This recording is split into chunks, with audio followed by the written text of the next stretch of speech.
مجھے یہ مسئلہ رہتا ہے کہ ڈپریشن ختم نہیں ہوتی، یہ کیا ہوتی ہے اور کیوں ہوتی ہے؟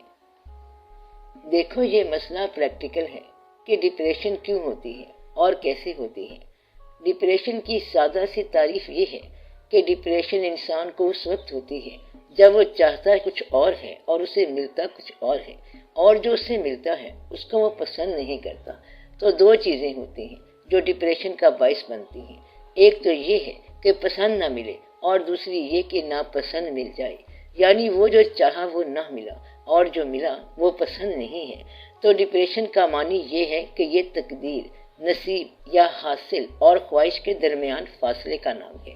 اور جب ڈپریشن کی عادت بن جائے اور اس کا تجربہ ہو جائے تو پھر ہوا تیز چلے تب بھی ڈپریشن ہوتی ہے، اور ہوا بند ہو جائے تب بھی ڈپریشن ہوتی ہے، بارش ہو تب بھی ڈپریشن ہوتی ہے، اور بارش نہ ہو تب بھی ڈپریشن ہوتی ہے۔ شادی خوشی پہ ڈپریشن ہوتی ہے، غمی پہ ڈپریشن ہوتی ہے، اور پھر بندے کا نام ہی ڈپریشن ہو جاتا ہے۔ یعنی ڈپریشن والے کو ڈپریسڈ فیلنگز کہتے ہیں۔ تو کسی پسند کا چھن جانا ڈپریشن کا باعث ہے، اور کسی ناپسند کا زبردستی مل جانا کہ اب یہ کرنا ہی پڑے گا، یہ ڈپریشن کا باعث ہے۔ جب ڈپریشن کا باعث صحیح ہو جانے کے بعد بھی انسان کو ڈپریشن سے نجات نہ ملے، یا پسند والا واقعہ حاصل نہ ہو اور ناپسند والے سے نجات نہ ہو، تو ڈپریشن پرماننٹ سٹے کر جاتی ہے، مستقل ہو جاتی ہے، اور اس کی روٹس پیدا ہو جاتی ہیں۔ یہ بھی ایک بیماری ہے۔ جب اس کی روٹس یا جڑیں پیدا ہو جائیں، جب یہ گہری ہو جائیں، تو پھر ہر شے ہی ڈپریشن ہے۔ پھر انسان کہتا ہے کہ کچھ ایسا حادثہ گزرا ہے دل پر، ہزاروں حادثے یاد آ گئے ہیں۔ یعنی ہر ہونے والا واقعہ، ہر گزر چکنے والا واقعے کے پاس جا پہنچتا ہے۔ پھر انسان کو روئے ہوئے پر پھر سے رونا پڑتا ہے۔ یعنی جس پر آپ ایک بار رو چکے ہو، آلریڈی رو چکے ہو، ماتم کر چکے ہو، اس کو دفن کر چکے ہو، وہ مدفون دوبارہ ظاہر ہونا شروع ہو جاتا ہے۔ یہ ہے ڈپریشن۔ پھر وہی پرانی کیفیت آ جاتی ہے۔ اگر ناپسند حاصل ہو جائے تو انسان پکار اٹھتا ہے کہ نجات چاہیے۔ بعد میں وہ کہتا ہے کہ بس سب سے نجات چاہیے، کیونکہ اب وہ اپنے آپ سے تنگ آ چکا ہے۔ یہ ہے ڈپریشن۔ اور پھر ڈپریشن جہاں ایک بار جگہ بنا لے، کہتے ہیں پھر یہ وہ جگہ نہیں چھوڑتی، الا یہ کہ رحمت کا کوئی واقعہ کہیں سے آ جائے، کوئی بچانے والا آ جائے، کوئی رحمت کا بگولا آ جائے اور آپ کو اڑا کر لے جائے، یا رحمت کا کوئی سیلاب آ جائے جو پرانی بنیاد ہی ہلا دے۔ پھر غم بھی چلا جاتا ہے، مشکل والی کتاب بھی چلی جاتی ہے، عمارت بھی چلی جاتی ہے، بلکہ عمارت والا بندہ بھی چلا جاتا ہے۔ پھر نہ وہ دن رہے، نہ غم رہا، نہ غم والے رہے، نہ غم ساز رہے اور نہ غم باز رہے، یعنی کہ کوئی بھی نہ رہا اور ہر شے ہی چلی گئی۔ ڈپریشن کی ایک فزیکل ایلیمنٹ بھی ہے، یعنی ایک کاز فزیکل ہے جس کا فزیک سے تعلق ہے۔ جو شخص ورک اوور کرتا ہے، بہت زیادہ محنت کرتا ہے، دفتر کے بعد بھی بیٹھتا ہے، تو وہ تھک جاتا ہے اور پھر پریشان ہو جاتا ہے، کیونکہ جسم ساتھ نہیں دیتا۔ وہ پھر پریشان ہوتے ہوتے پہلے صحت کھوتا ہے، اور پھر جسمانی بیماری، مینٹل بیماری بن جاتی ہے، اور یہ مینٹل یعنی دماغی دقت جو ہے ڈپریشن بن جاتی ہے۔ اصل میں صحت اس وقت ساتھ نہیں دیتی جب انسان آؤٹنگ کرنا چھوڑ دے اور زندگی کے واقعات سے لا تعلق رہنا شروع کر دے۔ مثلاً کبھی پہاڑوں پر آپ جاتے ہیں، ہائیکنگ کرتے تھے اور پہاڑوں پر بھاگے دوڑے بادلوں کی طرح پھرتے تھے، اور ایک زمانہ آ گیا کہ پہاڑ دیکھ کے وحشت ہو جاتی ہے۔ یہ دقت کی بات ہے، اس کو ڈپریشن بولتے ہیں۔ بعض اوقات ہم ساری عمر بھاگتے رہتے ہیں اور خاص طور پر قبرستان سے بھاگ جاتے ہیں، اور اگر اپنے ہاتھوں سے کچھ پیاروں کو قبرستانوں میں اتارا جائے تو پھر قبرستان بھی پیارے لگنے شروع ہو جاتے ہیں، کیونکہ اب قبرستان سے تعارف ہو جاتا ہے۔ جب پتہ چل جائے زندگی موت کی طرف جا رہی ہے تو پھر ڈپریشن ہی ڈپریشن ہے، اور پھر یہ ساری زندگی ڈپریشن بن جاتی ہے۔ وہ جن کے بغیر زندگی میں گزر نہیں ہوتا تھا، اب ساری عمر ان کے بغیر گزر کرنا پڑ جائے گی۔ جب یہ خیال آ جائے کہ اس کے بغیر گزر کرنا پڑ جائے گا تو یہ ڈپریشن پرماننٹ ہوگی، مستقل ہوگی۔ اگر کوئی سے دو شخص ہوں اور آپ ان کو 5 گھنٹے کے لیے ڈیٹین کر لیں، ان میں سے ایک شخص کو کہیں کہ تمہیں 5 گھنٹے کے بعد چھوڑ دیا جائے گا، اور دوسرے کو کہیں کہ تمہیں ریلیز کرنے کا بھی پتہ نہیں ہے، تو جس کو پتہ ہوگا کہ 5 گھنٹے بعد رہا ہو جانا ہے، وہ اگر 6 گھنٹے بھی قید میں رہے تو اسے کچھ نہیں ہوگا، اور جسے یہ معلوم نہیں کہ کب رہا ہونا ہے، وہ 5 گھنٹے سے پہلے ہی مر جائے گا۔ حالانکہ دونوں کے 5 گھنٹے ہیں، لیکن جس کے کے پاس ہوپ نہیں یا امید نہیں وہ مر جائے گا۔ کبھی کبھی ایسا ہوتا ہے کہ سزا تھوڑی دیر کی ہے لیکن امید قائم نہیں رہتی، ایسی صورت میں ڈپریشن پیدا ہو جائے گی۔ اور کبھی کبھی یہ ہوتا ہے کہ امید قائم رہتی ہے کہ ایک دن بھلا زمانہ آئے گا، کیونکہ کوئی بھی بات ہمیشہ نہیں رہے گی۔ امید کا قائم رہنا زندہ رکھتا ہے۔ میاں محمد بخش صاحب رحمۃ اللہ نے ایک شعر کہا ہے کہ کی ہویا جے میں قیدی ہویا تے سدا نہ قیدی رہنا، ایک دن داتا مہر کریے سی تیرا سنگتاں دے بہنا۔ یعنی کیا ہوا اگر میں قید ہو گیا ہوں لیکن سدا قید میں نہ رہوں گا، کیونکہ ایک دن اللہ کی مہربانی سے پھر دوستوں میں جا ملوں گا۔ A time will come when I will be out of it. ایک وقت ایسا آئے گا جب میں سے نکل جاؤں گا۔ تو اگر ہوپ ختم ہو جائے تو چھوٹی بات بھی گوارا نہیں ہوتی۔ ڈپریشن کا سب سے بڑا کاز جو ہے وہ ہوپ لیسنس ہے، یعنی نا امیدی ہے۔ اس کو پیسیمزم یا قنوطیت بھی کہتے ہیں۔ جس شخص کو کسی پر بھروسہ نہ ہو بلکہ اپنے نصیب پر بھی بھروسہ نہ ہو، وہ آدمی ڈپریشن کا شکار ہو جاتا ہے۔ ایسا آدمی زندگی میں مختلف مقامات پر ہوپ یا امید ختم کرتا جاتا ہے اور نا امیدی پھیلاتا رہتا ہے۔ اللہ نے بار بار کہا ہے کہ میری رحمت سے مایوس نہ ہونا۔ تو مایوسی جو ہے یہ ڈپریشن کا ایک میجر کاز یعنی بڑا سبب ہے۔ مایوسی کیا ہوتی ہے کہ انسان کے ذہن میں ہوپ ہی ختم ہو جائے، امید کا چراغ گل ہو جائے۔ اس لیے آپ ہوپ کو ضائع نہ ہونے دینا۔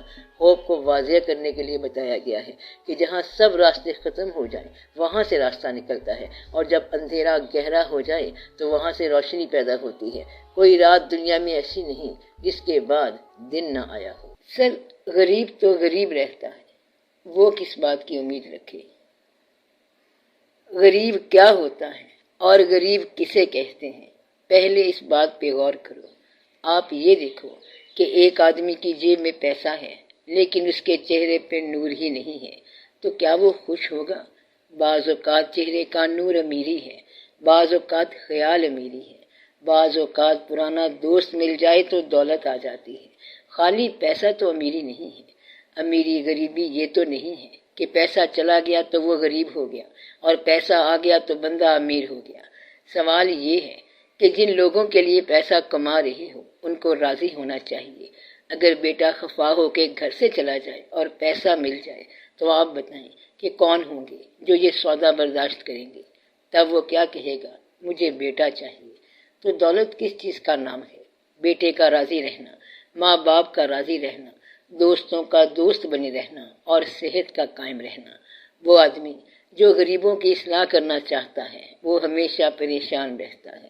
اللہ تعالیٰ کی دنیا میں جس کو اللہ تعالیٰ نے فائز کیا ہے وہ یہ کام کرے گا، جس کو فائز نہیں کیا گیا وہ خام خواہ پریشان ہے کہ ستاروں کی رفتار ٹھیک کرنی ہے، کیونکہ یہ ستارے ٹیڑھے چل رہے ہیں۔ تو اپنی زندگی کو دیکھ کہ تیرے پاؤں صحیح جا رہے ہیں یا غلط جا رہے ہیں۔ اگر دنیا کے اندر پیسے، دولت اور مال کو برابر تقسیم کر بھی دیا جائے تو پھر بھی پریشانی رہے گی۔ آپ پوچھو کس طرح رہے گی؟ پھر لوگ شور مچائیں گے کہ وزڈم برابر تقسیم نہیں ہے، عقل برابر تقسیم نہیں ہوئی ہے۔ کوئی پیدائشی طور پر دانا نکل آیا، کوئی پیدائشی طور پر بے وقوف نکل آیا۔ یہ کیسے ہو سکتا ہے کہ عقل برابر کر دی جائے، شکل برابر کر دی جائے اور نصیب برابر کر دیا جائے؟ یہ جو ورائٹی پیدا کرنے والا اللہ ہے اس نے انسانوں کی بھی ورائٹی ہی پیدا کی ہے۔ آفتاب کو منور بنایا، رات کو تاریک بنایا۔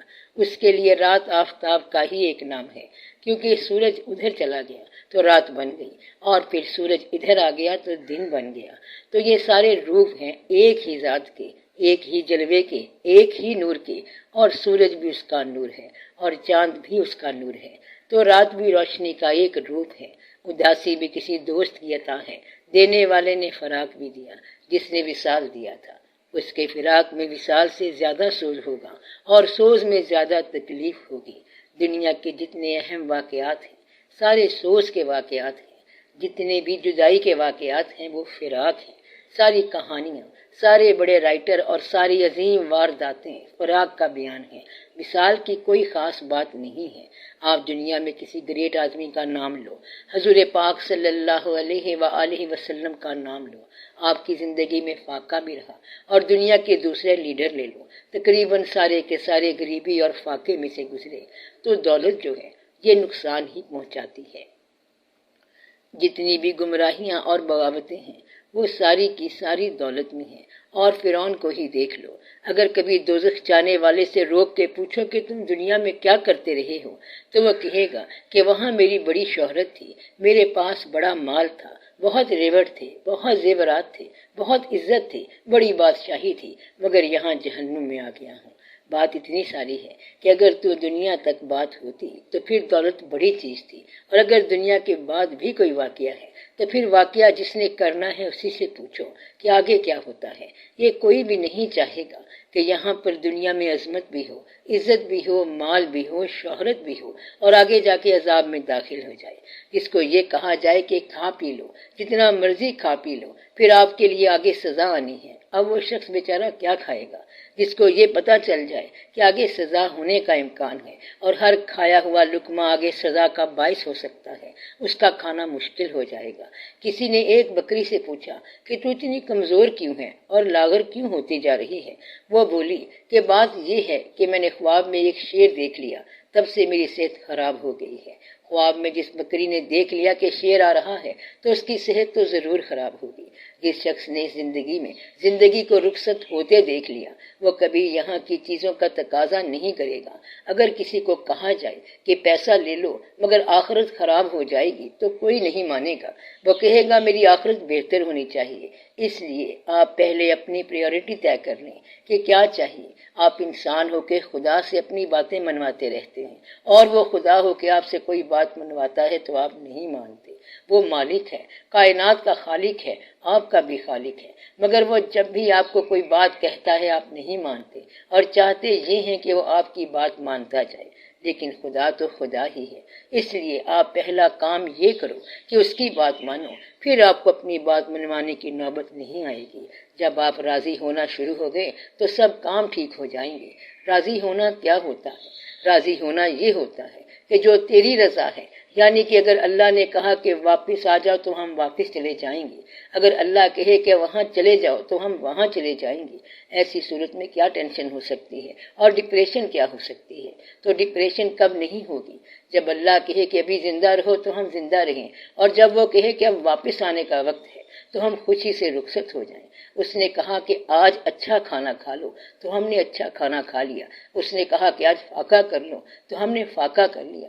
ایسی صورت میں کوئی ڈپریشن نہیں ہوگی۔ اگر آپ کو اللہ کی ذات کی اطاعت سمجھ نہیں آتی تو کسی اور انسان کی اطاعت کر لو، یعنی کسی آدمی کو ذہنی طور پر اور روحانی طور پر اپنا مالک بنا لو، اور یہ دل میں ٹھان لو کہ میں نے اس کی ہر بات ماننی ہے۔ ایسے شخص کے لیے حکم یہ ہے کہ اس کو ڈپریشن نہیں آئے گی۔ ڈپریشن اس کو آئے گی جو اطاعت کا باغی ہے۔ یہ بات پکی ہے، جو اطاعت کا باغی ہے اس کو ڈپریشن ضرور ہوگی، اور جو اطاعت کو مانتا ہے اس کو ڈپریشن نہیں آئے گی۔ ڈپریشن سے بچنے کا ایک اور طریقہ یہ ہے کہ آپ لوگوں کو درگزر کرو اور معافی دو، یعنی اگر کسی ناگوار کو گوارا نہیں کرتے تو درگزر کرو۔ درگزر کیسے کرتے ہیں؟ اگر کسی نے پھر آپ کے سر پر پتھر مارا تو آپ یہ کہو کہ اس نے مجنوں تو بنا دیا، پھر ایک وقت آئے گا جب مجنوں کا سر ہوگا اور وہ پتھر کو ڈھونڈ رہا ہوگا۔ تو مدعا یہ ہے کہ آپ برداشت کرنا سیکھو اور معاف کرنا سیکھ جاؤ، تو پھر ڈپریشن کوئی چیز نہیں ہے۔ اگر آپ نے یہی دو کام سیکھ لیے کہ ایک تو برداشت کرنا سیکھ لیا اور ایک درگزر کرنا سیکھ لیا، تو یہ دونوں عظیم کام ہیں۔ اس طرح ڈپریشن ختم ہو جائے گی۔ باقی رہ گئی بات مال کی، تو جتنا آپ کو ملا ہے وہی آپ کا نصیب ہے۔ اب اس کے اندر گزر کر لو، کیونکہ لمبے دائرے میں پریشانی ہوتی ہے، اس لیے چھوٹا دائرہ بنا لو۔ آپ کے کل دوستوں میں سے آدھے سے زیادہ غیر مخلص ہوتے ہیں، ایک بندہ دوست بنا لو۔ دوست ضرور بناؤ، اور اپنے علاوہ کسی کو دوست بناؤ۔ اپنے علاوہ کسی کی عزت کرنا شروع کر دو۔ عزت کرنے والا ڈپریشن میں نہیں آئے گا، اطاعت کرنے والا ڈپریشن میں نہیں آئے گا۔ کسی کے ساتھ نیکی کرنا اپنا اصول بنا لو تو ایسا شخص ڈپریشن میں نہیں آئے گا۔ اگر آپ کو ڈپریشن ہے تو اس سے بچیں، آپ لوگوں کو ڈپریشن سے بچاؤ۔ اس طرح آپ کے پاس آنے والا ڈپریشن نیک بن جائے گا اور لوگوں کے کام آئے گا۔ تو ہر صاحب ڈپریشن نے لوگوں کو ڈپریشن سے نکالنے کی کوشش کی اور وہ بچ گئے۔ غریب آدمی غریبوں کو آسرا دے دے تو سمجھو غریبی ختم ہو گئی۔ خود غرضی جو ہے یہ غریبی بھی ہے اور ڈپریشن بھی۔ ڈپریشن ذاتی طور پر کوئی شے نہیں ہے، بلکہ یہ مختلف حالات کا نتیجہ ہے۔ مثلا ایک شخص کہتا ہے کہ میں اداس تھا، حیران پریشان تھا، شہر ویران تھا اور جنگل بیابان تھا، کیونکہ شہر میں وہ بندہ نہیں تھا جس کو میں ڈھونڈ رہا تھا، وہ جس کے جانے سے بہاریں چلی جاتی ہیں۔ پھر وہ ایک بندہ آیا تو شہر آباد ہو گیا۔ گویا کہ ایک بندے کا نام ہے شہر کی آبادی اور ایک بندے کا نام ہے شہر کی بربادی۔ حالانکہ سارا شہر بندوں سے بھرا پڑا ہے۔ ڈپریشن سے بچنے کا ایک اور طریقہ یہ ہے کہ اللہ کی بنائی ہوئی کائنات کو دیکھو، کائنات کی ورائٹی کو دیکھو، جنگل کو دیکھو، شیر کو دیکھو، لومڑی کو دیکھو، چمگادڑ کو دیکھو کہ کیسے الٹا لٹکا ہوا ہے جیسے کوئی منافق ہو، لیکن اس کی تخلیق پہ غور کرو کہ یہ کیسے پرندوں اور جانوروں کے درمیان کی لائن ہے، یعنی چمگادڑ پرندہ بھی ہے اور اینیمل بھی ہے۔ اللہ نے کمال کی شے بنائی ہے۔ چیونٹی پہ غور کرو، پھول پہ غور کرو۔ اس طرح مشاہدے سے آپ کی زندگی خوبصورت ہو جائے گی اور ڈپریشن دور ہو جائے گی۔ ڈپریشن سے بچنے کا ایک طریقہ یہ ہے کہ آپ اللہ کے حکم پہ تیار رہو، اور جب وہ لینے آ جائے تو آپ یہ نہ کہنا کہ میں تو بہت ضروری کام میں مصروف ہوں۔ کوئی شخص کبھی بھی سارے کام مکمل کر کے نہیں گیا۔ کارے دنیا کسے تمام نہ کر دے۔ یہ بات یاد رکھو کہ کسی وقت بھی کچھ ہو سکتا ہے۔ Any time anything can happen to anyone. اس بات کو پکا یاد رکھ لو، اور دوسری بات یہ یاد رکھ لو کہ ہم اللہ کے پاس سے آئے ہیں اور جانا بھی اللہ کے پاس ہی ہے۔ تیسری بات یہ ہے کہ ہم پہلے بچوں کے پاس رہتے ہیں اور پھر ماں باپ کے پاس چلے جاتے ہیں۔ ایک بڑھیا کی بڑی مشہور کہانی ہے۔ اس کا بیٹا فوت ہو گیا، وہ رو رو کے پاگل ہو گئی۔ کسی درویش نے پوچھا کیا ہے تو وہ بولی میرا بچہ فوت ہو گیا ہے۔ درویش نے کہا تیرا بچہ زندہ ہو جائے گا، لیکن تو کسی ایسے گھر سے دانے لیا جس کے گھر میں کوئی کبھی مرا نہ ہو، کیونکہ ان دانوں سے دوائی بنے گی اور بچہ زندہ ہو جائے گا۔ وہ بڑھیا گئی اور پہلے گھر میں نوک کیا اور پوچھا کہ کیا تمہارے گھر میں کبھی کوئی مرا تو نہیں؟ وہ کہنے لگے کہ ابا جان گزر گئے ہیں۔ اس طرح وہ سارے شہر میں گئی مگر کوئی گھر خالی نہ ملا جس میں سے کوئی دفن نہ ہوا ہو۔ وہ تھک کر واپس آ گئی اور کہنے لگی میرا پرابلم حل ہو گیا ہے۔ تو دنیا میں کوئی ایسا نہیں ہے جو بچ گیا ہو۔ آپ نے بھی صرف زندگی گزارنی ہے اور اس کے علاوہ آپ نے کیا کرنا ہے؟ مقصد یہ ہے کہ آپ جو زندگی بنا رہے ہیں، جو پیسہ کما رہے ہیں، وہ زندگی کو اچھا گزارنے کے لیے کما رہے ہیں، لیکن آپ نے پیسہ کمانے کی وجہ سے اپنی زندگی پریشان کر لی ہے۔ یہ مان لیا کہ زندگی اچھی گزرنی چاہیے اور خوبصورت گزرنی چاہیے، لیکن اس زندگی کے لیے پیسہ کمانے میں انسان اپنی زندگی پریشان کر لیتا ہے۔ تو انسان خوش رہنے کے لیے کماتا ہے اور کمانے کے لیے افسردہ رہتا ہے۔ تو اپنی خوشی تو اس نے یہاں انویسٹ کر دی۔ دیکھنا یہ چاہیے کہ انسان اپنا مقصد نہ بھولے۔ اگر کوئی مسئلہ ہے تو آپ اسے فوراً حل کر لیں۔ اصل میں تو آپ ہی کا نام ڈپریشن ہے اور آپ ہی کا نام ہوپ ہے اور آپ ہی کا نام سب کچھ ہے۔ اس کے علاوہ یہاں نہ کوئی دولت ہے اور نہ کوئی غریبی ہے۔ چلتے جاؤ اور آرام کے ساتھ اس میلے سے گزرتے جاؤ۔ میں یہ نہیں کہتا کہ آپ غریب ہو جاؤ، بلکہ آپ بے شک امیر ہو جاؤ، لیکن میلے کو میلے کے طور پر گزارو۔ جس طرح میلہ دیکھ کر شام کو گھر آ جاتے ہیں، اس طرح زندگی کی شام ہو جائے گی اور آپ گھر آ جائیں گے۔ اگر اداسی ہو جاتی ہے تو اس کا علاج کر لو۔ میلے میں انسان انجوائے کیسے کرتے ہیں اور انجوائے کس کا نام ہے؟ یا تو آپ کے دوست کا نام ہے یا آپ کا نام ہے۔ ایک آدمی اگر انجوائے کرنے لگ گیا اور دوست سارے بچھڑ گئے تو وہ کیا انجوائے کرے گا؟ تو گویا کہ بعض اوقات آپ کی خوشی دوسرے کا نام ہوتا ہے۔ اب دیکھو کہ جس آدمی کی خوشیاں دوسرے سے بنی ہوں، جس آدمی کی خوشیاں حالات سے بنی ہوں اور واقعات سے بنی ہوں، وہ خوشی کب تک ساتھ دے گی؟ بعض اوقات اچانک خبر آ جاتی ہے کہ فلاں شہر میں فلاں دوست فوت ہو گیا تو ساری خوشی غائب ہو جاتی ہے۔ جو آدمی جتنی زندگیاں گزارے گا وہ آدمی اتنی ہی موتیں مرے گا۔ تو زیادہ زندگی گزارنے والا زیادہ موتوں سے دوچار ہوتا ہے، بہت زیادہ خوشیوں کے پیچھے بھاگنے والا بہت زیادہ غم سے دوچار ہوتا ہے۔ میں نے آپ کو پہلے بھی بتایا تھا کہ خوشی کے چلے جانے کا نام غم ہے۔ جتنی بڑی خوشی ہوگی وہ اتنا بڑا غم دے کے جائے گی، اور جتنی بھی بڑی خوشی ہو وہ ضرور چلی جاتی ہے اور پھر وہ اتنا بڑا غم بنتا ہے۔ اگر آج آپ بہت خوش ہو رہے ہیں تو دھیان کریں کہ ایسی خوشی نہیں غم بن جانا ہے۔ ساری بیس یعنی بنیاد جو ہے وہ ڈپارٹ ہو جاتی ہے، رخصت ہو جاتی ہے۔ پارٹنگ آف دا بیس ضرور ہو جاتا ہے۔ یہ سارا واقعہ جو ہمارے سامنے ہو رہا ہے، تھوڑی دیر میں یہی واقعہ ماضی ہو جائے گا۔ جہاں ہم بیٹھے ہوئے ہیں یہی کشتی، اسی کشتی کے پور، یہی دریا اور سہیلیوں کا ترنجن سب اینڈ ہو جائے گا۔ کب تک ادھر رہنا ہے؟ کب تک رہنا ہے؟ آخر کب تک؟ جس کو محبت ہو گئی وہ بھی کب تک؟ جس کو محبت نہیں ہوئی وہ بھی کب تک؟ جو امیر ہے اس نے دولت تو نہیں کھانی تو اس نے روٹی ہے اور کھانا ہے۔ سب کچھ یہاں رہ جانا ہے، یہ سب کچھ خیال کا نام ہے۔ آپ لوگ جو مرضی کرو لیکن اپنے خیال کو قائم رکھو۔ جو چیز پسند نہیں ہے اگر اس کو چھوڑ سکتے ہو تو ضرور بچ جاؤ، ناپسند سے بھی بچ جاؤ، پسند سے بھی بچ جاؤ، اور اپنے آپ کو سنبھال کے رکھو تاکہ ڈپریشن سے دور رہو۔ اگر اس کے باوجود بھی ڈپریشن آ جائے تو عبادت کرو، پھر بھی ڈپریشن آ جائے تو خیرات کرو، پھر بھی ڈپریشن آ جائے تو محبت کرو۔ اگر زیادہ ڈپریشن آ جائے تو معصوم بچوں کے ساتھ رہنا شروع ہو جاؤ، یہ بچے ملائک کی طرح ہوتے ہیں۔ پھر قبرستان کا میلہ دیکھا کرو۔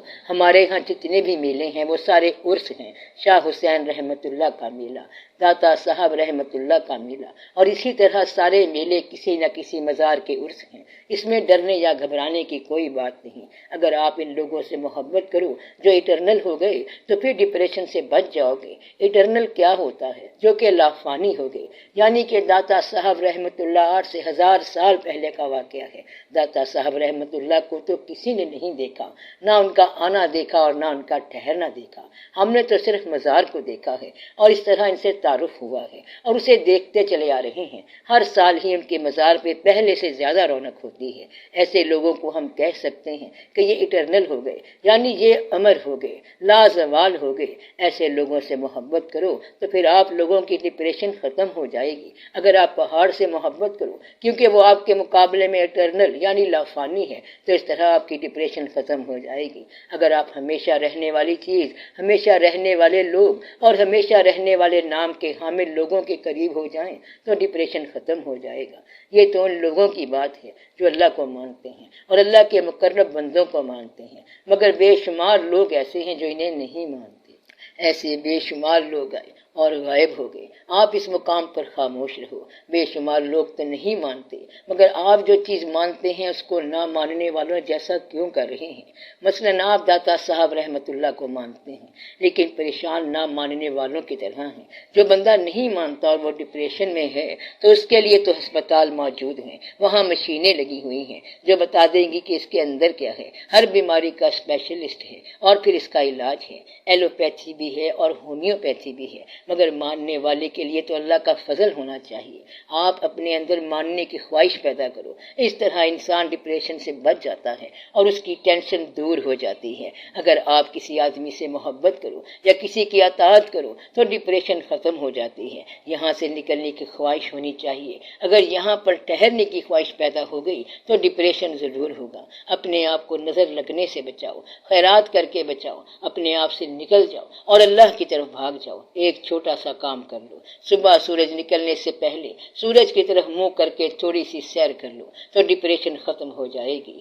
فریش مارننگ بریز سے ڈپریشن ختم ہو جاتی ہے، پرندوں کی آواز سننے سے ڈپریشن ختم ہو جاتی ہے، صحرا کا سفر کرنے سے ڈپریشن ختم ہو جاتی ہے اور پہاڑوں میں سیر کرنے سے ڈپریشن ختم ہو جاتی ہے۔ ڈپریشن خیال کا نام ہے، خیال ادھر ادھر آتا جاتا رہتا ہے۔ اس طرح کوئی بھی چیز ڈپریشن پیدا کر سکتی ہے اور کوئی بھی چیز ڈپریشن ختم کر سکتی ہے۔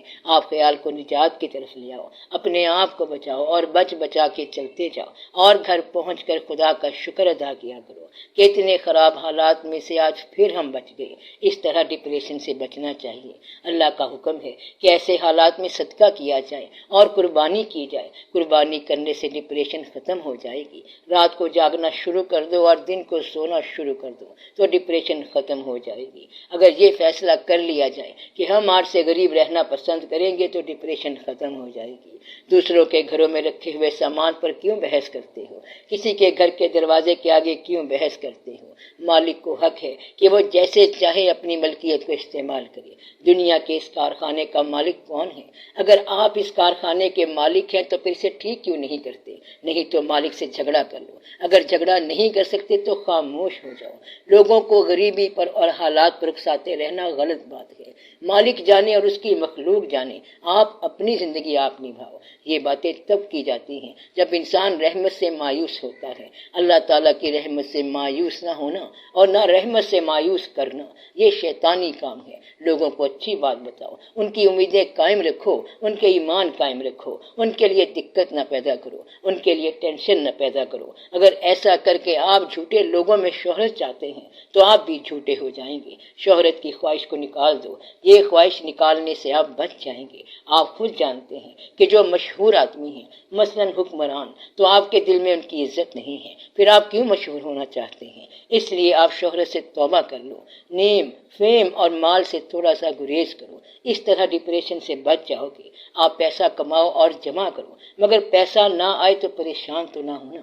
آپ جو مرضی کھانے کی خواہش کرو، مگر جو کھانے کو ملا ہے اسے تو خوشی سے کھا لو، تو پریشان نہ ہونا۔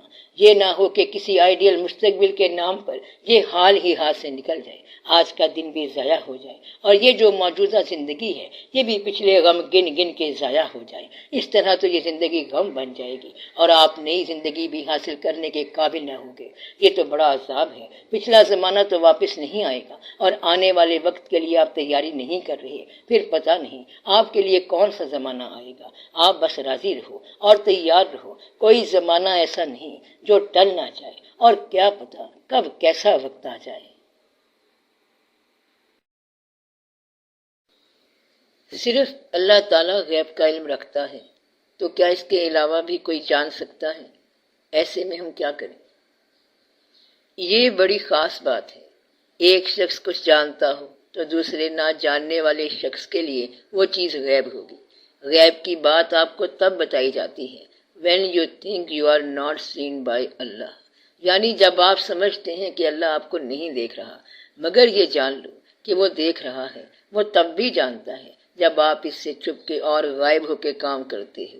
وہ عالم الغیب والشہادہ ہے، یعنی سامنے والے کو بھی جانتا ہے اور جو بظاہر سامنے نہیں ہے اس کو بھی جانتا ہے۔ اللہ کے لیے غیب ہونے کا سوال ہی پیدا نہیں ہوتا۔ اس کے لیے کیا غیب ہو سکتا ہے جو ہر چیز کو جانتا ہے، مستقبل کو پیدا کرنے والا ہے اور ماضی کو بھی پیدا کرنے والا ہے۔ یہ تو آپ کو بتایا جا رہا ہے کہ جب آپ خدا کی نگاہ سے چھپ جاتے ہو، چھپ نہیں سکتے، وہ ہر حال میں جانتا ہے۔ جو جاننے والا ہے اسی کا نام تو اللہ ہے۔ وہ سب جاننے والا ہے، دیکھنے والا ہے، سمجھنے والا ہے، خاموشی کی زبان سننے والا ہے، تاریکیوں کے جلوے دیکھنے والا ہے، پہاڑ پر رات کی تاریکی کے اندر ایک سیاہ چونٹی کے دل کی آواز سننے والا ہے۔ یہ سب اس کے کام ہیں اور وہ جانے۔ آپ اپنے غیب کو دیکھو کہ جو چیز آپ کی نگاہ میں نہیں ہے وہ بھی حقیقت ہے، تو نگاہ کے سامنے تو ہے ہی کچھ نہیں، اس لیے ہم کیا اعتبار کریں؟ اس لیے ضروری ہے کہ کسی صادق سچے آدمی کو تلاش کیا جائے جو بتائے کہ حقیقت کیا ہے۔ حال خراب ہے اور سفر مستقبل کا ہے تو کسی جاننے والے سے پوچھ لیا جائے۔ اللہ لوگوں کو درجہ عطا فرماتا رہتا ہے اور اللہ نے رستے مقرر کیے ہوئے ہیں۔ ہر آدمی کا علاج دوسرے آدمی کے پاس ہے۔ نگاہ کا علاج چہرے میں ہے اور یہ چہرہ کسی اور کا ہونا چاہیے، اپنا نہیں۔ تو آپ کی نگاہ کا علاج دوسرے کے چہرے میں ہے، آپ کے کان کی خوراک دوسرے کی آواز میں ہے، آپ کی محبت کا دعویٰ محبوب ہے۔ اس لیے آپ اپنے علاوہ کسی اور پر غور کیا کرو، اس طرح آپ ڈپریشن سے نکل جاؤ گے۔ کسی اور شخص کا پتہ کیسے چلے گا؟ جو آدمی یہ چاہے کہ اس کا مال اور دوسری تمام چیزیں کسی دوسرے شخص کو دے دی جائیں، تو جس دوسرے شخص کا وہ نام لے گا وہی اس کا محبوب ہوگا۔ آپ کی زندگی ختم ہونے والی ہے، اس لیے ضروری ہے کہ آپ اپنی زندگی کسی اور کے نام لگا دو۔ اگر ایسا شخص مل گیا تو پھر آپ ڈپریشن سے نکل جاؤ گے، اگر نہ ملا تو پھر ڈپریشن ضرور ہوگی۔ اگر ساری عمر حاصل کرنے کی تمنا رہ گئی تو ڈپریشن ساری عمر رہے گی۔ احسار کی تمنا ہو جائے تو ڈپریشن ختم ہو جائے گی۔ مثلاً ماں قربانی کا نام ہے، بچہ تکلیف میں ہو تو وہ اس کے لیے بڑی دعا کرتی ہے، ماں کو کبھی ڈپریشن نہیں ہوتا۔ اگر بچوں کی طرف سے بہت زیادتی ہو جائے تو پھر پریشانی تو ہو جاتی ہے، ورنہ ہمیشہ دعائیں کرتی رہتی ہے، حاضر میں بھی اور غیب میں بھی، اور اللہ ہر حال میں اس کی دعا سنتا ہے، کیونکہ اللہ کے لیے کوئی غیب نہیں ہے۔ جس کا نام موجود ہے اس کی ذات موجود ہے، آپ ذات کو تلاش کرو۔ اگر لفظ جن موجود ہے تو جنات ہیں، لفظ فرشتہ موجود ہے تو فرشتے ہیں، اسی طرح خدا بھی ہے۔ سب مخلوق اللہ کا امر ہے اور امر ریسیو کرتی ہیں۔ مخلوق کو جب اللہ کا امر ملتا ہے تو وہ زندگی بن جاتی ہے۔ روحیں تو پہلے سے ہی تھیں، سب روحوں کی عمر ایک ہے، کیا چھوٹا اور کیا بڑا، کیا بچہ اور کیا باپ، ساری روحیں ایک ہی ایج کی ہیں اور سب ایک ہی ٹائم پر تخلیق ہوئی ہیں۔ یہ ہو سکتا ہے کہ چھوٹے میں دانائی آ جائے اور یہ بھی ہو سکتا ہے کہ بڑے میں دانائی نہ آئے۔ روح کو ایک کنارے کا سمندر کہتے ہیں، یعنی روح پیدا تو ہوئی ہے لیکن اس کو موت نہیں ہے، تو روح کا آغاز تو ہے لیکن انجام نہیں، اس کا سٹارٹ تو ہے لیکن اس کا اینڈ نہیں، تو روح ایسا سمندر ہے جس کا ایک کنارہ تو ہے لیکن دوسرا نہیں۔ روح امر ربی ہے اور مخلوق ہے، اللہ خالق ہے، اس کے دونوں اینڈ نہیں ہیں، ہر آغاز سے قبل ہے اور ہر انجام کے بعد ہے، اور وہ ظاہر اور غیب سب کو جانتا ہے۔ آپ لمبی چوڑی باتیں نہ سوچا کرو، یہ دیکھو کہ زندگی کیسے جا رہی ہے۔ زندگی میں نیکی کر لو، دوسروں کے ساتھ رحم کرو تو آپ کے ساتھ بھی رحم ہوگا، لوگوں کی زندگی خوشگوار بناؤ گے تو آپ بھی خوش ہو جاؤ گے۔ چھوٹی چھوٹی نیکیاں کرتے جاؤ تو بڑا نتیجہ نکلے گا۔ آج کا دن اچھا گزار لو اور خوشی سے کام کر لیا کرو۔ آپ سوال پوچھتے ہیں تو پھر اللہ کا رحم ہو جاتا ہے اور جواب آ جاتا ہے۔ آپ اگر سنسیئرلی کوئی سوال کرو تو پھر اس کا صحیح جواب آ جاتا ہے۔ جواب کہاں سے آتا ہے؟ وہیں سے جہاں سے سارے سوالوں کے جواب آتے ہیں۔ نہ تو یہ جواب کتابوں سے پڑھے ہوئے ہیں اور نہ آپ گھر سے سوال تیار کر کے آتے ہیں۔ یہ بھی پتہ نہیں ہوتا کہ کیا سوال آ جائے۔ گھر سے ہم لوگ ایک ہی فضل کی تلاش میں آتے ہیں، اس لیے کہتے ہیں کہ یا اللہ تو مہربانی کر۔ میں یہ نہیں کہتا کہ میں جانتا ہوں، بات یہ ہے کہ کوئی بھی کچھ نہیں جانتا۔ ہمارے پاس تو اتنا علم ہے جتنا اللہ نے بتایا، وہی علیم اور حکیم ہے، اسی کے پاس علم ہے اور اسی کے پاس حکمت ہے، اور ہم اس میں سے بہت قلیل جانتے ہیں۔ ہمارے پاس صرف وہی علم ہے جتنا اس نے ہمیں دیا۔ پاک ہے وہ ذات اور ہمارے پاس کوئی علم نہیں مگر جو تو نے تعلیم فرمایا، کیونکہ تو ہی جاننے والا اور حکمت والا ہے۔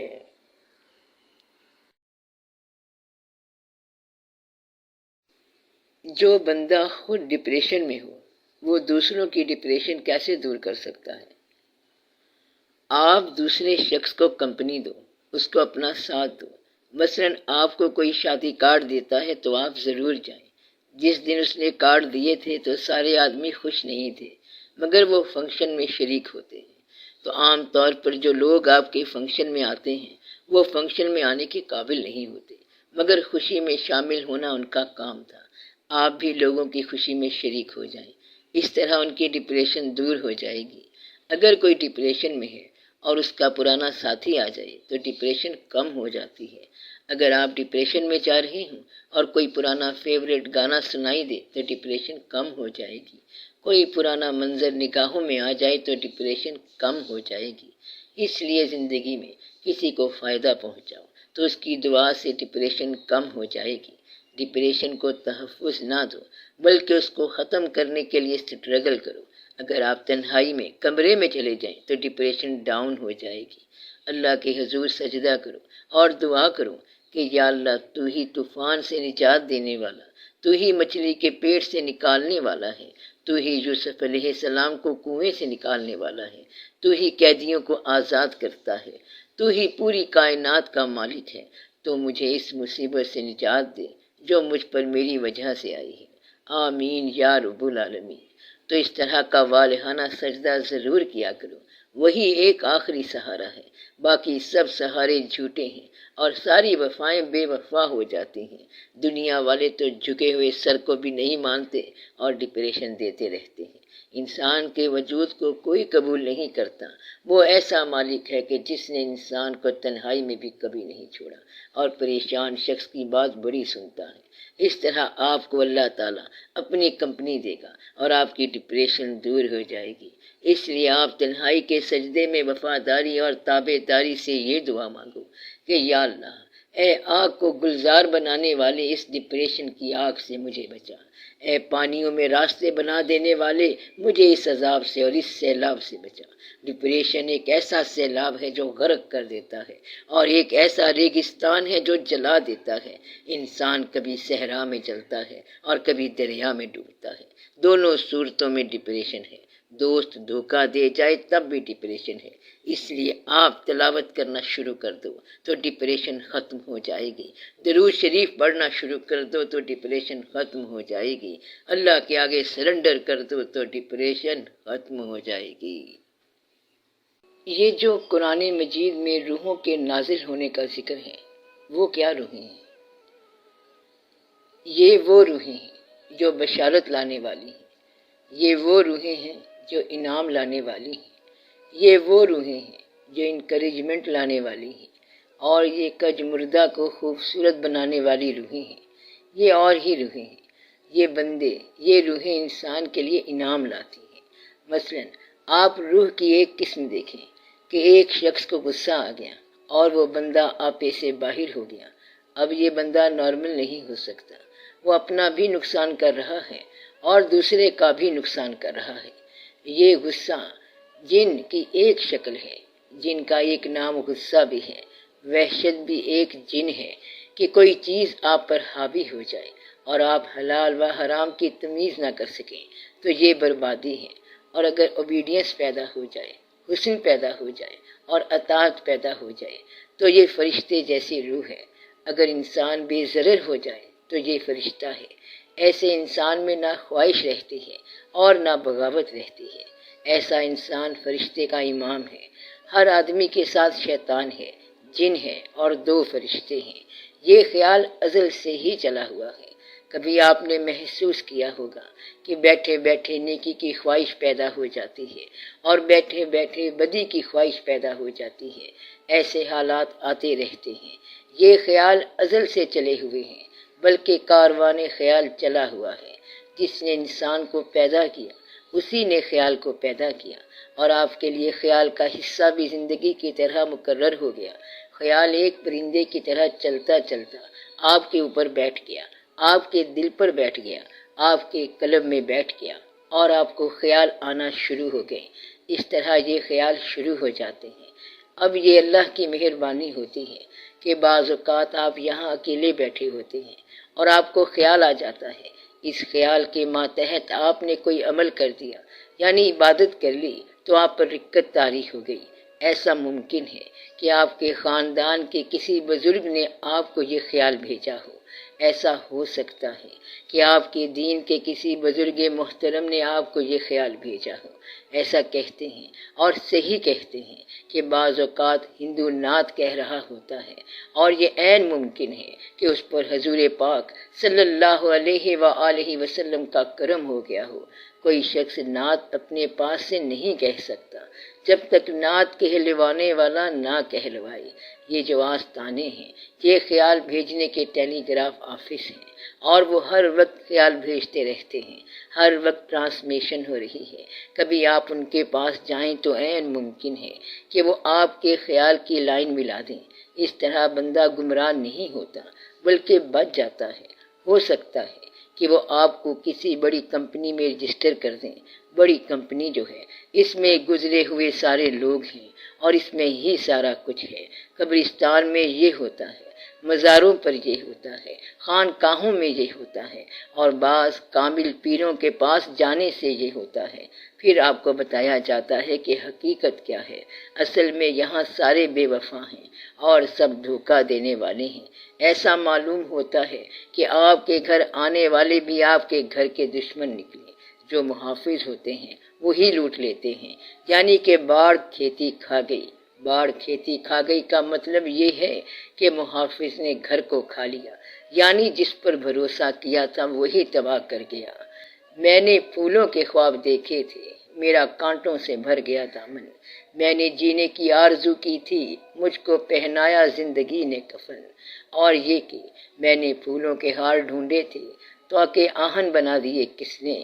دوستی کو جو ہاتھ اٹھے تھے اس میں خنجر تھما دیے کس نے۔ یہاں سے ڈسٹربنس ہوتی ہے کہ دوست کے ہاتھ، پیار کرنے والے ہاتھ اور دعا کے لیے اٹھنے والے ہاتھ جو تھے وہ چاقو لے کر آ گئے۔ جولی سیزر کا نام آپ نے سنا ہوگا۔ جولی سیزر کا نام تو آپ نے سنا ہوگا۔ جولی سیزر کا ایک دوست تھا، اس کا نام تھا بروٹس۔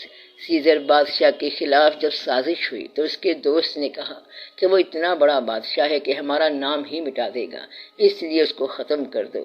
ڈسپیچ کر دو۔ ان میں سے ایک آدمی نے کہا کہ یہ ڈسپیچ نہیں ہو سکتا کیونکہ یہ مافوق الفطرت ہے۔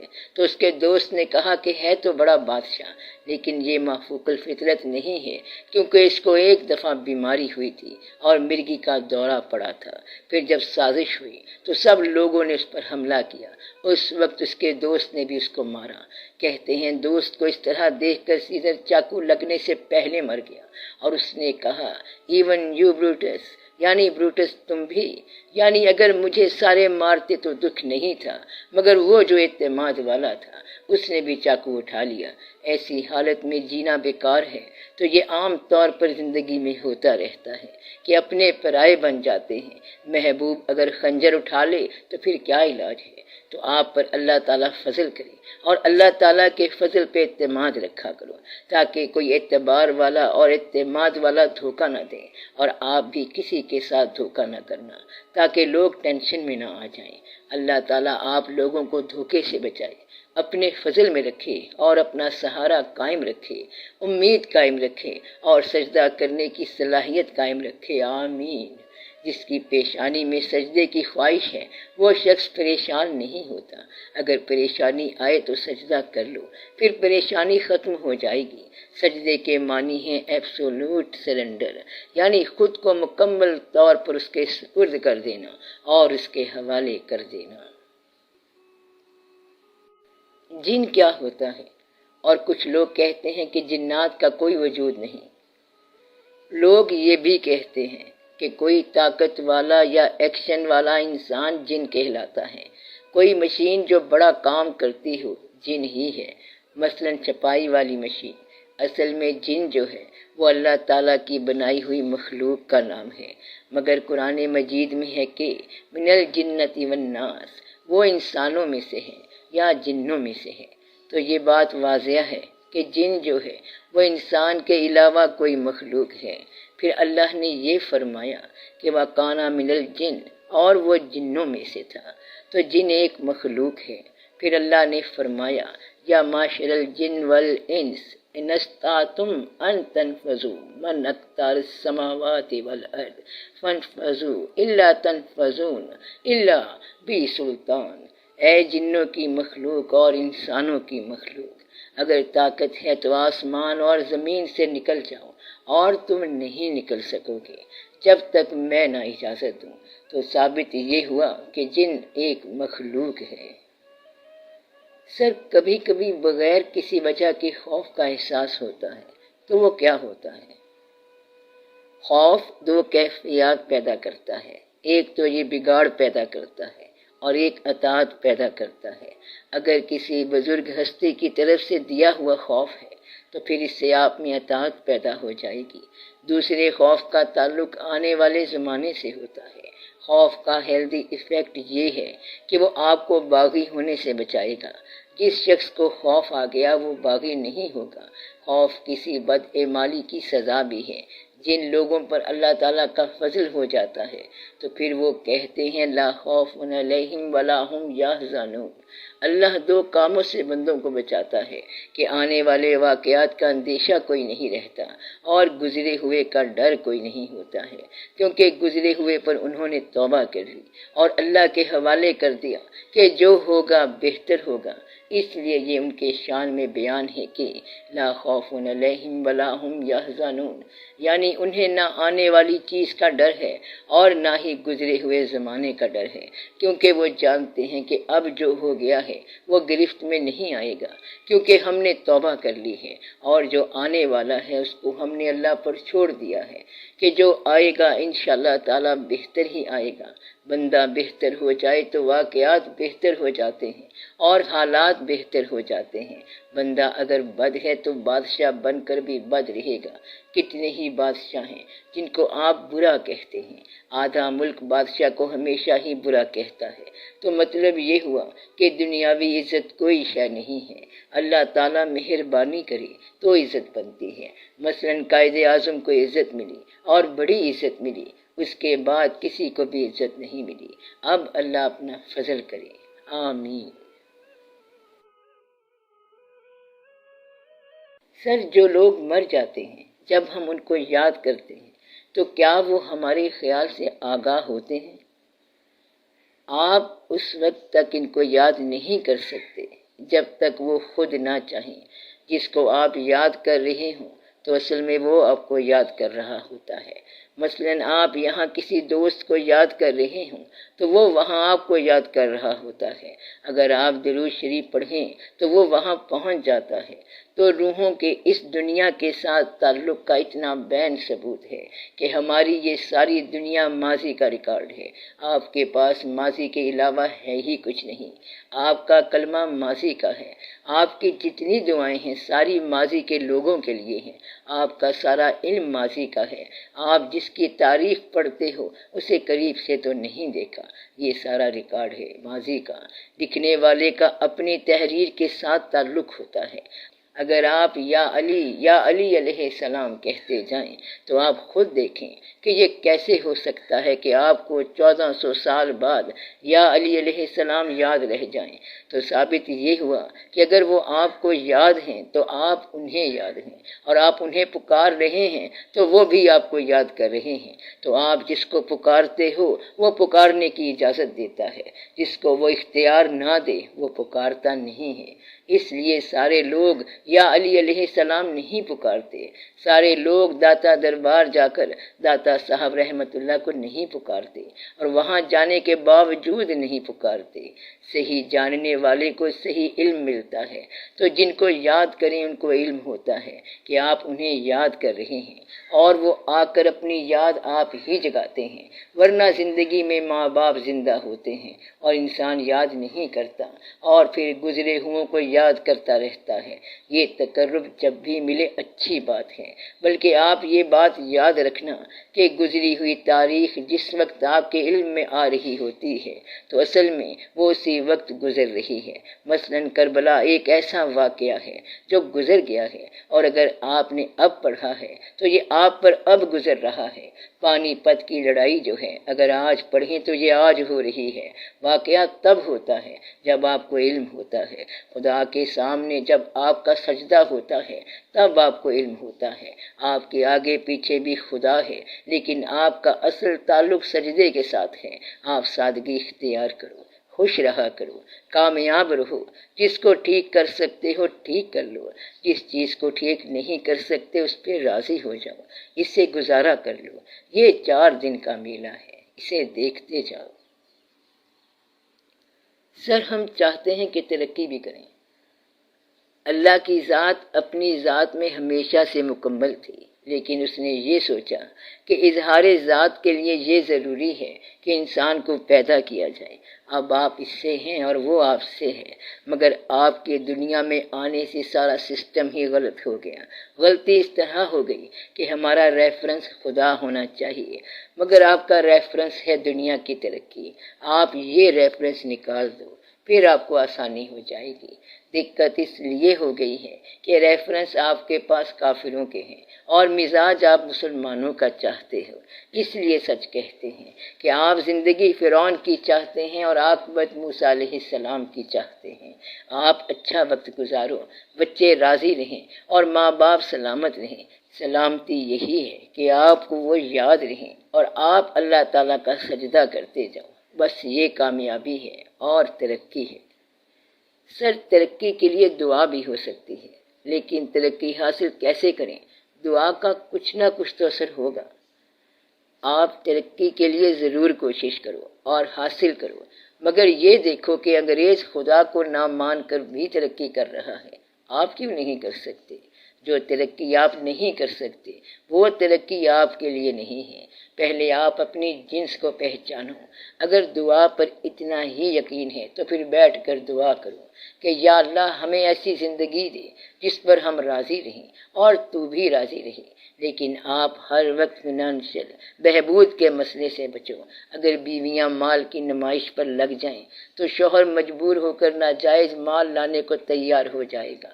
ایسی صورت میں دعا کیا کرے گی؟ بیوی کو چاہیے کہ شوہر کی آمدنی میں گزارا کرے۔ دعا یہ کرو کہ اللہ تعالیٰ رزق میں برکت دے، کشائش رزق حلال دے۔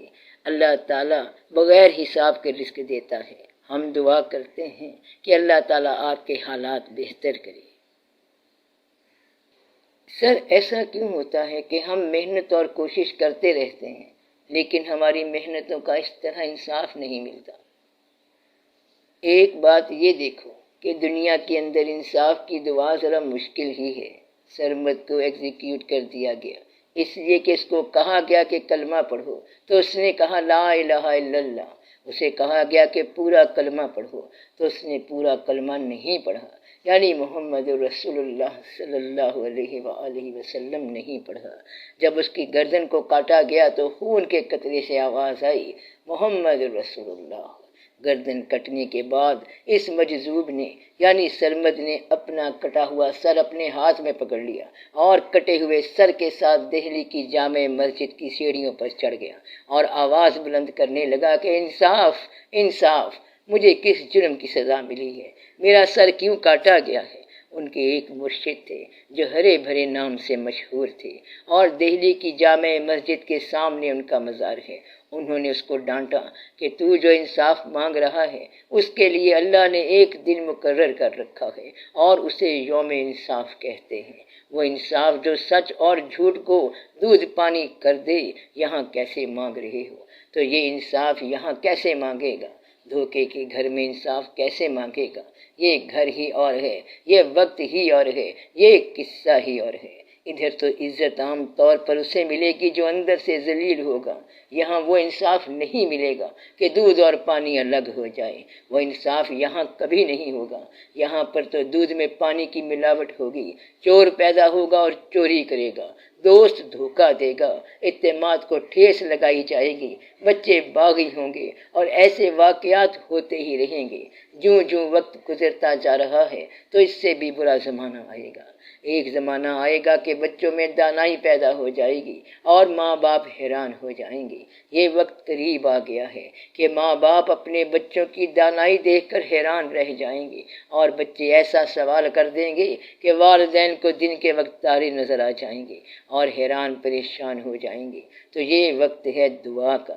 ایک ایسا زمانہ آئے گا جب کہ علم زیادہ پھیل جائے اور بہت جلدی باطن کا علم کھل جائے اور یہ کھلنا شروع ہو گیا ہے۔ تب مخفی چیزیں ظاہر ہو جائیں گی۔ اس لیے انصاف ضرور مانگو کہ ہمارا حق جو ہے وہی ہمیں مل جائے اور اس دنیا میں مل جائے اور آگے بھی مل جائے۔ ایک کہانی سن لو۔ ایک بادشاہ تھا، جب اس کو بادشاہی ملی تو جشن منایا گیا اور جلوس نکالا گیا۔ بادشاہ کو شہر کے باہر سے تاج پوشی کے لیے جلوس کی شکل میں لایا گیا۔ اس نظم کو ایک رائٹر نے لکھا ہے۔ رائٹر بادشاہ کی زبانی کہتا ہے کہ اٹ واز روزز روزز آل دا وے، یعنی گلاب ہی گلاب میرے راستے میں تھے، خوشبوئیں ہی خوشبوئیں میرے راستے میں تھیں، ہجوم ہی ہجوم میری راہ میں تھا۔ اتنا تاز شعار ہجوم کہ اگر میں یہ کہتا کہ اچھے لوگوں سورج میرے لیے لاؤ تو یہ کہتے کہ اس کے بعد آپ کا کیا حکم ہے، یہ کیا چیز آپ نے مانگی ہے۔ اتنا تابع دار ہجوم تھا، مکانوں کی چھتیں ہل رہی تھیں اور یہ سب میرے استقبال کرنے والے تھے۔ میں پھر بادشاہ بن گیا۔ ایک سال گزرا ہے اور سال کے بعد آج وہی سڑکیں ہیں جس پر میں جا رہا ہوں اور میرے ہاتھوں کو رسی سے پیچھے باندھا ہوا ہے۔ کوئی ہجوم نہیں ہے، مکانوں کی چھتوں پر بندے نہیں ہیں۔ سارا ہجوم کہاں چلا گیا؟ تو کسی نے جواب دیا کہ وہ وہاں گیا ہے جہاں آپ کو پھانسی چڑھایا جانا ہے۔ کہنے لگا کہ میں نے ان کے لیے کام کیا مگر انہوں نے مجھے پہچانا نہیں۔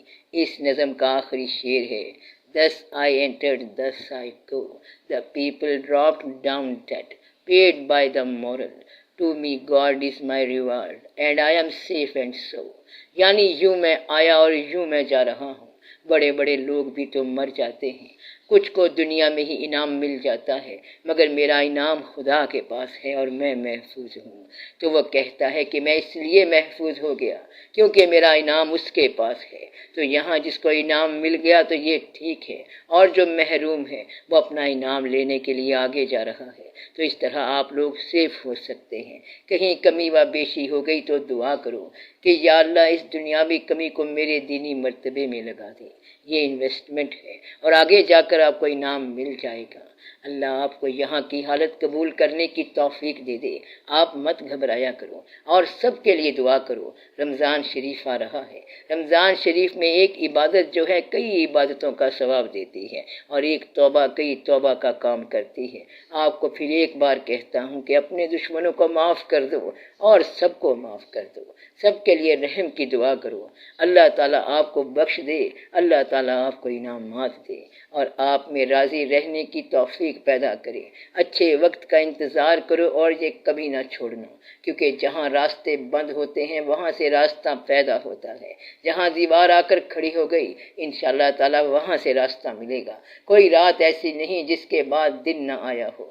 اللہ تعالیٰ آپ کو کامیابی کے ساتھ رکھے۔ خوش رہو۔ آپ اپنا ایوارڈ حاصل کرنے کے لیے جاؤ اور یہ دنیا میں کبھی کمپنسیٹ نہیں ہوا اور دنیا میں کبھی نہیں ملا۔ آپ اس بات کا شکر ادا کرو کہ آپ کا حصہ اللہ کے پاس ہے۔ اگر آپ کہتے ہیں کہ میری بڑی انویسٹمنٹ تھی، میں نے دفتر میں بڑا کام کیا ہے، اگر آپ کی نیکیوں کا یا آپ کی محنتوں کا یا آپ کے حقوق کا انعام نہیں ملا تو آپ کی غلطیوں کی فوری سزا نہیں ہوئی۔ اگر انعام فوری ہوتا تو سزائیں بھی فوری شروع ہو جاتی۔ شکر ہے انعام ملا نہ سزا ہوئی۔ سزا کے امکان کو توبہ سے صاف کر دو اور انعام کا انتظار کرو۔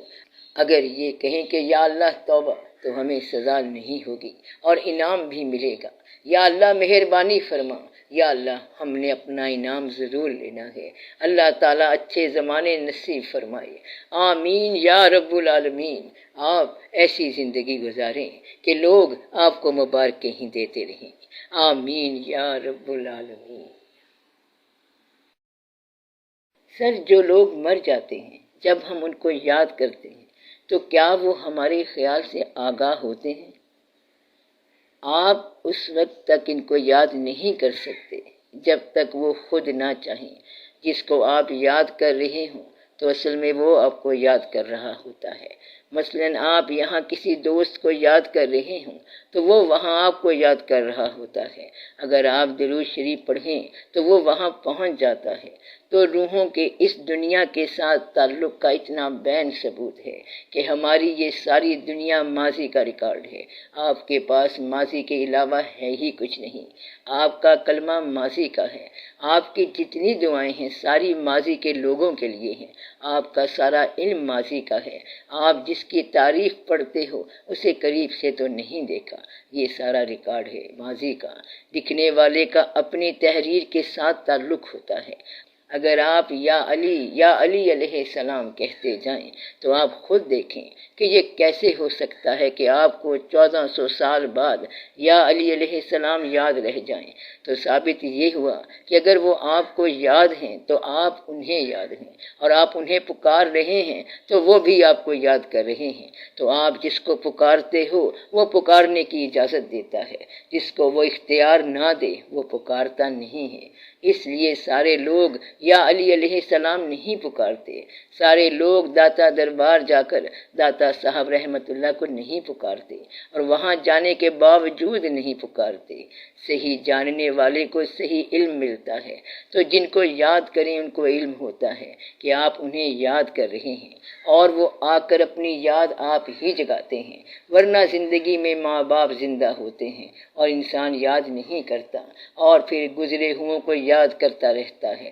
یہ تقرب جب بھی ملے اچھی بات ہے، بلکہ آپ یہ بات یاد رکھنا کہ گزری ہوئی تاریخ جس وقت آپ کے علم میں آ رہی ہوتی ہے تو اصل میں وہ اسی وقت گزر رہی ہے۔ مثلاً کربلا ایک ایسا واقعہ ہے جو گزر گیا ہے، اور اگر آپ نے اب پڑھا ہے تو یہ آپ پر اب گزر رہا ہے۔ پانی پت کی لڑائی جو ہے اگر آج پڑھیں تو یہ آج ہو رہی ہے۔ واقعہ تب ہوتا ہے جب آپ کو علم ہوتا ہے۔ خدا کے سامنے جب آپ کا سجدہ ہوتا ہے تب آپ کو علم ہوتا ہے۔ آپ کے آگے پیچھے بھی خدا ہے، لیکن آپ کا اصل تعلق سجدے کے ساتھ ہے۔ آپ سادگی اختیار کرو، خوش رہا کرو، کامیاب رہو۔ جس کو ٹھیک کر سکتے ہو ٹھیک کر لو، جس چیز کو ٹھیک نہیں کر سکتے اس پہ راضی ہو جاؤ، اس سے گزارا کر لو۔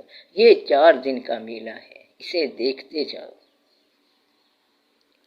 سر ہم چاہتے ہیں کہ ترقی بھی کریں، اللہ کی ذات اپنی ذات میں ہمیشہ سے مکمل تھی، لیکن اس نے یہ سوچا کہ اظہار ذات کے لیے یہ ضروری ہے کہ انسان کو پیدا کیا جائے۔ اب آپ اس سے ہیں اور وہ آپ سے ہے، مگر آپ کے دنیا میں آنے سے سارا سسٹم ہی غلط ہو گیا۔ غلطی اس طرح ہو گئی کہ ہمارا ریفرنس خدا ہونا چاہیے، مگر آپ کا ریفرنس ہے دنیا کی ترقی۔ آپ یہ ریفرنس نکال دو، پھر آپ کو آسانی ہو جائے گی۔ دقت اس لیے ہو گئی ہے کہ ریفرنس آپ کے پاس کافروں کے ہیں اور مزاج آپ مسلمانوں کا چاہتے ہو۔ اس لیے سچ کہتے ہیں کہ آپ زندگی فرعون کی چاہتے ہیں اور عاقبت موسیٰ علیہ السلام کی چاہتے ہیں۔ آپ اچھا وقت گزارو، بچے راضی رہیں اور ماں باپ سلامت رہیں۔ سلامتی یہی ہے کہ آپ کو وہ یاد رہیں اور آپ اللہ تعالیٰ کا سجدہ کرتے جاؤ، بس یہ کامیابی ہے اور ترقی ہے۔ سر ترقی کے لیے دعا بھی ہو سکتی ہے، لیکن ترقی حاصل کیسے کریں؟ دعا کا کچھ نہ کچھ تو اثر ہوگا۔ آپ ترقی کے لیے ضرور کوشش کرو اور حاصل کرو، مگر یہ دیکھو کہ انگریز خدا کو نہ مان کر بھی ترقی کر رہا ہے، آپ کیوں نہیں کر سکتے؟ جو ترقی آپ نہیں کر سکتے وہ ترقی آپ کے لیے نہیں ہے۔ پہلے آپ اپنی جنس کو پہچانو۔ اگر دعا پر اتنا ہی یقین ہے تو پھر بیٹھ کر دعا کرو کہ یا اللہ ہمیں ایسی زندگی دے جس پر ہم راضی رہیں اور تو بھی راضی رہے۔ لیکن آپ ہر وقت فنانشل بہبود کے مسئلے سے بچو۔ اگر بیویاں مال کی نمائش پر لگ جائیں تو شوہر مجبور ہو کر ناجائز مال لانے کو تیار ہو جائے گا۔ ایسی صورت میں دعا کیا کرے گی؟ بیوی کو چاہیے کہ شوہر کی آمدنی میں گزارا کرے۔ دعا یہ کرو کہ اللہ تعالیٰ رزق میں برکت دے، کشائش رزق حلال دے۔ اللہ تعالیٰ بغیر حساب کے رزق دیتا ہے۔ ہم دعا کرتے ہیں کہ اللہ تعالیٰ آپ کے حالات بہتر کرے۔ سر ایسا کیوں ہوتا ہے کہ ہم محنت اور کوشش کرتے رہتے ہیں لیکن ہماری محنتوں کا اس طرح انصاف نہیں ملتا؟ ایک بات یہ دیکھو کہ دنیا کے اندر انصاف کی دعا ذرا مشکل ہی ہے۔ سرمد کو ایگزیکیوٹ کر دیا گیا اس لیے کہ اس کو کہا گیا کہ کلمہ پڑھو تو اس نے کہا لا الہ الا اللہ۔ اسے کہا گیا کہ پورا کلمہ پڑھو تو اس نے پورا کلمہ نہیں پڑھا، یعنی محمد رسول اللہ صلی اللہ علیہ وآلہ وسلم نہیں پڑھا۔ جب اس کی گردن کو کاٹا گیا تو خون کے قطرے سے آواز آئی محمد رسول اللہ۔ گردن کٹنے کے بعد اس مجذوب نے یعنی سرمد نے اپنا کٹا ہوا سر اپنے ہاتھ میں پکڑ لیا اور کٹے ہوئے سر کے ساتھ دہلی کی جامع مسجد کی سیڑھیوں پر چڑھ گیا اور آواز بلند کرنے لگا کہ انصاف، انصاف، مجھے کس جرم کی سزا ملی ہے؟ میرا سر کیوں کاٹا گیا ہے؟ ان کے ایک مرشد تھے جو ہرے بھرے نام سے مشہور تھے اور دہلی کی جامع مسجد کے سامنے ان کا مزار ہے۔ انہوں نے اس کو ڈانٹا کہ تو جو انصاف مانگ رہا ہے اس کے لیے اللہ نے ایک دن مقرر کر رکھا ہے اور اسے یوم انصاف کہتے ہیں۔ وہ انصاف جو سچ اور جھوٹ کو دودھ پانی کر دے یہاں کیسے مانگ رہے ہو؟ تو یہ انصاف یہاں کیسے مانگے گا؟ دھوکے کے گھر میں انصاف کیسے مانگے گا؟ یہ گھر ہی اور ہے، یہ وقت ہی اور ہے، یہ قصہ ہی اور ہے۔ ادھر تو عزت عام طور پر اسے ملے گی جو اندر سے ذلیل ہوگا، یہاں وہ انصاف نہیں ملے گا کہ دودھ اور پانی الگ ہو جائے۔ وہ انصاف یہاں کبھی نہیں ہوگا۔ یہاں پر تو دودھ میں پانی کی ملاوٹ ہوگی، چور پیدا ہوگا اور چوری کرے گا، دوست دھوکہ دے گا، اعتماد کو ٹھیس لگائی جائے گی، بچے باغی ہوں گے اور ایسے واقعات ہوتے ہی رہیں گے۔ جوں جوں وقت گزرتا جا رہا ہے تو اس سے بھی برا زمانہ آئے گا۔ ایک زمانہ آئے گا کہ بچوں میں دانائی پیدا ہو جائے گی اور ماں باپ حیران ہو جائیں گے۔ یہ وقت قریب آ گیا ہے کہ ماں باپ اپنے بچوں کی دانائی دیکھ کر حیران رہ جائیں گے اور بچے ایسا سوال کر دیں گے کہ والدین کو دن کے وقت تارے نظر آ جائیں گے اور حیران پریشان ہو جائیں گے۔ تو یہ وقت ہے دعا کا۔ ایک ایسا زمانہ آئے گا جب کہ علم زیادہ پھیل جائے اور بہت جلدی باطن کا علم کھل جائے اور یہ کھلنا شروع ہو گیا ہے۔ تب مخفی چیزیں ظاہر ہو جائیں گی۔ اس لیے انصاف ضرور مانگو کہ ہمارا حق جو ہے وہی ہمیں مل جائے اور اس دنیا میں مل جائے اور آگے بھی مل جائے۔ ایک کہانی سن لو۔ ایک بادشاہ تھا، جب اس کو بادشاہی ملی تو جشن منایا گیا اور جلوس نکالا گیا۔ بادشاہ کو شہر کے باہر سے تاج پوشی کے لیے جلوس کی شکل میں لایا گیا۔ اس نظم کو ایک رائٹر نے لکھا ہے۔ رائٹر بادشاہ کی زبانی کہتا ہے کہ اٹ واز روزز روزز آل دا وے، یعنی گلاب ہی گلاب میرے راستے میں تھے، خوشبوئیں ہی خوشبوئیں میرے راستے میں تھیں، ہجوم ہی ہجوم میری راہ میں تھا۔ اتنا تاز شعار ہجوم کہ اگر میں یہ کہتا کہ اچھے لوگوں سورج میرے لیے لاؤ تو یہ کہتے کہ اس کے بعد آپ کا کیا حکم ہے، یہ کیا چیز آپ نے مانگی ہے۔ اتنا تابع دار ہجوم تھا، مکانوں کی چھتیں ہل رہی تھیں اور یہ سب میرے استقبال کرنے والے تھے۔ میں پھر بادشاہ بن گیا۔ 1 سال گزرا ہے اور سال کے بعد آج وہی سڑکیں ہیں جس پر میں جا رہا ہوں اور میرے ہاتھوں کو رسی سے پیچھے باندھا ہوا ہے۔ کوئی ہجوم نہیں ہے، مکانوں کی چھتوں پر بندے نہیں ہیں۔ سارا ہجوم کہاں چلا گیا؟ تو کسی نے جواب دیا کہ وہ وہاں گیا ہے جہاں آپ کو پھانسی چڑھایا جانا ہے۔ کہنے لگا کہ میں نے ان کے لیے کام کیا مگر انہوں نے مجھے پہچانا نہیں۔ اس نظم کا آخری شعر ہے Thus I entered, thus I go. The people dropped down dead, paid by the moral. To me God is my reward, and I am safe and so. یعنی یوں میں آیا اور یوں میں جا رہا ہوں۔ بڑے بڑے لوگ بھی تو مر جاتے ہیں، کچھ کو دنیا میں ہی انعام مل جاتا ہے، مگر میرا انعام خدا کے پاس ہے اور میں محفوظ ہوں۔ تو وہ کہتا ہے کہ میں اس لیے محفوظ ہو گیا کیونکہ میرا انعام اس کے پاس ہے۔ تو یہاں جس کو انعام مل گیا تو یہ ٹھیک ہے، اور جو محروم ہے وہ اپنا انعام لینے کے لیے آگے جا رہا ہے۔ تو اس طرح آپ لوگ سیف ہو سکتے ہیں۔ کہیں کمی و بیشی ہو گئی تو دعا کرو کہ یا اللہ اس دنیاوی کمی کو میرے دینی مرتبے میں لگا دے۔ یہ انویسٹمنٹ ہے اور آگے جا کر آپ کو انعام مل جائے گا۔ اللہ آپ کو یہاں کی حالت قبول کرنے کی توفیق دے دے۔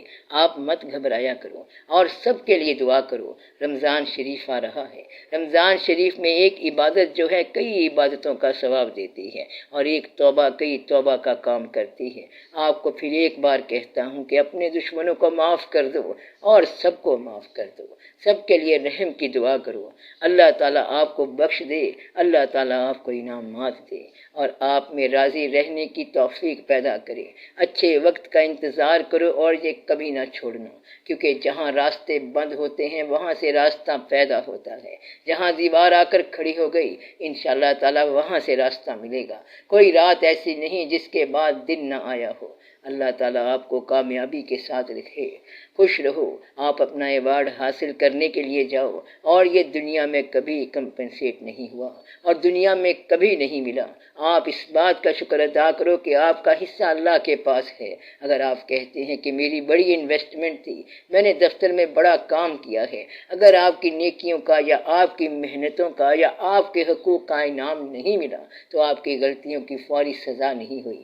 اگر انعام فوری ہوتا تو سزائیں بھی فوری شروع ہو جاتی۔ شکر ہے انعام ملا نہ سزا ہوئی۔ سزا کے امکان کو توبہ سے صاف کر دو اور انعام کا انتظار کرو۔ اگر یہ کہیں کہ یا اللہ توبہ تو ہمیں سزا نہیں ہوگی اور انعام بھی ملے گا۔ یا اللہ مہربانی فرما، یا اللہ ہم نے اپنا انعام ضرور لینا ہے۔ اللہ تعالیٰ اچھے زمانے نصیب فرمائے۔ آمین یا رب العالمین۔ آپ ایسی زندگی گزاریں کہ لوگ آپ کو مبارکیں ہی دیتے رہیں۔ آمین یا رب العالمین۔